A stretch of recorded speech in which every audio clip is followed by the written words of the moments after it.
What's up, everybody? Welcome to Podcast Now. Welcome back to Around the NHL. I'm Alex. In this video, I want to talk about the most improved team heading into the 2019-2020 season. And, I think that when you look at the offseason, when you look at the free agency period, when you look at the drafting, there's a lot of things that happen. A lot of teams, I do believe, moved up. A lot of teams moved down. A lot of teams stayed the same. You have a various flux of these teams that did things to help hurt their team. Free agency likes to do that to you as well. But there's easily one team. I think if you've just been paying attention to the offseason in general, there's one team that really got it right, and I just have loved so many of the moves that they've made, and that's New Jersey. Now, that honestly to me is shocking because you have New Jersey, an up and down team 2 years ago, went to the playoffs, had Taylor Hall as the MVP of the season, and then last year definitely struggled in every aspect. Now, there's still things holding New Jersey back. I think goaltending, I think the defense is pretty solid. Scoring,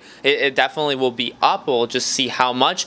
There's still a lot of unknowns, and ultimately in the offseason, you can really only judge based off of kind of the paper transactions, right? What you know of the player before. I think there's loads of teams that did semi to above average good in terms of improving their rosters. Teams like the Rangers, teams like Buffalo, teams like even Vancouver. There's a lot of teams that definitely took a step forward, and I think they also still have a lot of mysteries and a lot of kind of question marks where it's like, well, how good is it all going to work out? There's still some weaknesses on those teams that need to be addressed, and New Jersey's no different. Again, I'm a really big Corey Schneider fan. I've honestly been a fan of his ever since he was the backup to Luongo in Vancouver. I know he's had quite the run over the past year and a half, but I do believe he can bounce back. I don't think he's an elite goaltender, but I think he's definitely an above average one, and considering he's shown over the last year and a half to be one of the worst, I think you can really only go up from there, and that's just the fact. Also, I thought Keith Kincaid, I personally believe, I think analytics and just the numbers will back me up. He's one of the worst goaltenders in the NHL. Having him as your starter this last year absolutely hurt them. Him going to Montreal, I think, is actually going to hurt Montreal in the long run as well. But you look at all the pros that New Jersey did. Obviously, drafting first overall, that is a gift that the hockey gods just bestow upon you, and you must take that and do with it what you must. Now, I am kind of in the camp that Capo Caco is a better player, okay? Now, that is just my opinion. I think Hughes is phenomenal. I think he's definitely, worthy of being the number one. I think it was a very, very close number 1 and 2. So maybe they didn't necessarily, time will tell. Time will tell which one of those two is better. But no matter what, they got a number 1 or number 2 player in the draft that's going to slide in there. Whether he can be a second-line center right away, that's yet to be known. But no matter what, they got definitely a scoring threat that automatically they didn't have last year. Getting Hall back from injury, that's not necessarily doing anything right in the offseason. That's just getting somebody back. But then obviously the trades. Getting PK Subban, that's huge. Now, Subban, in my opinion, is a slightly overrated. I do not think he's worth the contract and the money that he's going to be still owed for a couple more years, but definitely a much, an improvement. I guess it's good to see him back in the East. It's been a while being a Buffalo Sabres, having them be my team. We only see Subban twice a year. New Jersey, we'll see them 3 times, but it's good to see him back. He is absolutely a fantastic defenseman. Is he a number 1 defenseman on a team? I feel like he's a good top pairing guy along with somebody else that can do a lot of things right.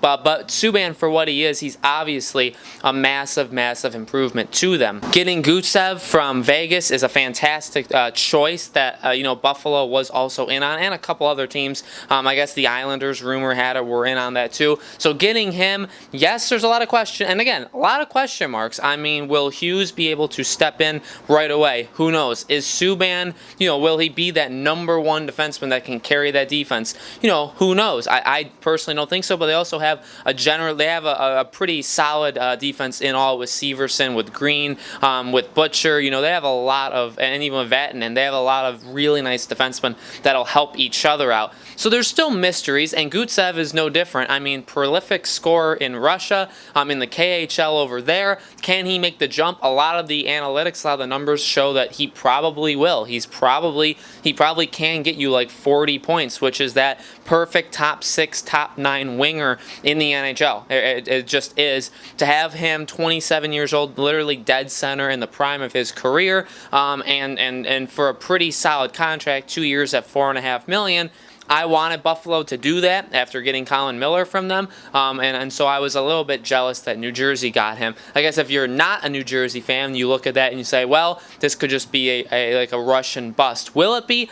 I don't think it will be. Will he score 50, 60 points? I doubt it. I think, again, it's more like a 30, 40, but we'll just see. But that, again, automatically increases the scoring on their team. And getting Wayne Simmonds, I think a lot of people were definitely down on Wayne Simmonds. He only got the 1-year deal, kind of a prove it, which is strange because he's 30 years old. I feel like obviously injuries and having a kind of a struggling season last year was not the way to handle a contract year, but what can you do some of the times? But Simmonds was still a guy to me that I thought could get a 4, 5, 6-year deal. Some teams don't have the smartest people in charge, would probably be willing to go 5, 6 years for a guy like Simmonds, and I'm sure that could have been talked about, but it seems like 1-year deal, $5 million, show them that you are still a very high scorer just in general, and then next year, 31, you cash in, you sign like a 4+ year deal for a little bit more than $5 million. I assume that's Simmonds' plan,